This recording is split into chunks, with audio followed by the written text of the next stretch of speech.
मित्रों, हम ये मानते आए हैं कि जो दिखाई देता है वही सच होता है और जो दिखाई नहीं देता वो या तो कल्पना है या कहानी।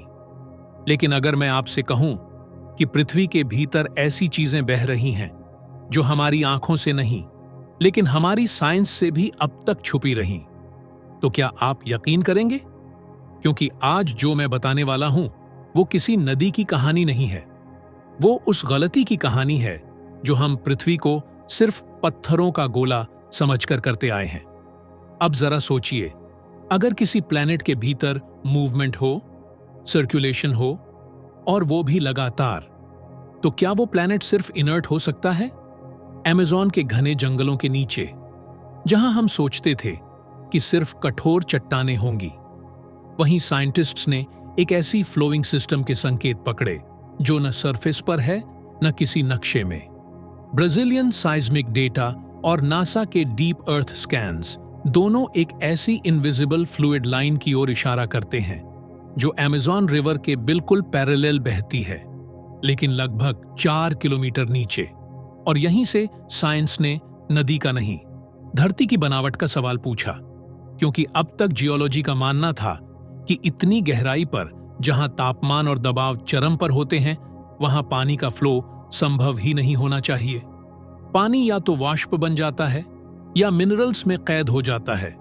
लेकिन हमजा रिवर इन दोनों धारणाओं को शांत लेकिन निर्णायक तरीके से चुनौती देती है। ये नदी बहती नहीं, ये टिके रहने का प्रमाण देती है। सन 2011 में ब्राजीलियन जियोफिजिकल यूनियन ने एक खोज की घोषणा की जिसने भूगर्भ विज्ञान को हिला दिया।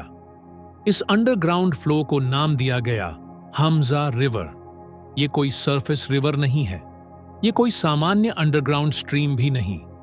ये एक कंप्लीट सब क्रिस्टल फ्लूइड सिस्टम है जो चट्टानों के भीतर स्लो मोशन में बहता है, इतनी धीमी गति से कि उसे नदी कहना भी साइंस के लिए असहज है। और यही बात साइंटिस्ट्स को डराती है, क्योंकि जो चीजें तेज चलती हैं वो दिख जाती हैं, लेकिन जो बहुत धीमी होती हैं वही प्लैनेटरी सिस्टम्स होती हैं। अर्थ साइंटिस्ट्स मानते हैं कि स्लो सिस्टम्स प्लैनेटरी स्टेबिलिटी का आधार होते हैं। तेज घटनाएं खबर बनती हैं, लेकिन धीमे प्रोसेसेस इतिहास बनाते हैं। हमजा रिवर को इसीलिए सरफेस डिस्कवरी नहीं माना गया, बल्कि डीप टाइम सिग्नल कहा गया।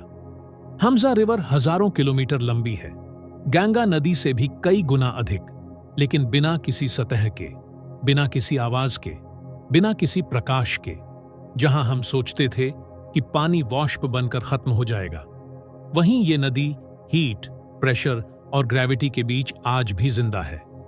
तो अब सवाल ये नहीं कि ये नदी कैसे बह रही है, सवाल ये है, क्या पृथ्वी के भीतर भी सर्कुलेशन सिस्टम्स हैं? और अगर फ्लूइड सर्कुलेशन है तो क्या वो सिर्फ जियोलॉजी है या फिर प्लैनेटरी रेस्पिरेशन का संकेत? अर्थ साइंस अब एक शब्द इस्तेमाल करती है, डीप फ्लूइड सर्कुलेशन। लेकिन कुछ साइंटिस्ट्स के लिए ये सिर्फ फ्लूइड नहीं है, ये एक सिग्नल है कि पृथ्वी उतनी स्टैटिक नहीं जितनी हमने उसे समझा। क्योंकि मूवमेंट सिर्फ जीवन की निशानी नहीं होती, मूवमेंट सिस्टम की निशानी होती है। अगर एक पूरी नदी धरती की सतह के बिना जिंदा रह सकती है, तो क्या हमारी प्लैनेट अब भी पूरी तरह एक्सप्लोर हुई है, या फिर हम अब भी सिर्फ उसकी सरफेस स्टोरी जानते हैं और भीतर कुछ और ही धड़क रहा है? हमजा रिवर हमें चौंकाती नहीं है, वो हमें याद दिलाती है कि पृथ्वी शायद पत्थरों का ढांचा नहीं, बल्कि एक चलती हुई संरचना है। और इस रहस्य की गहराई में हम आगे भी उतरेंगे।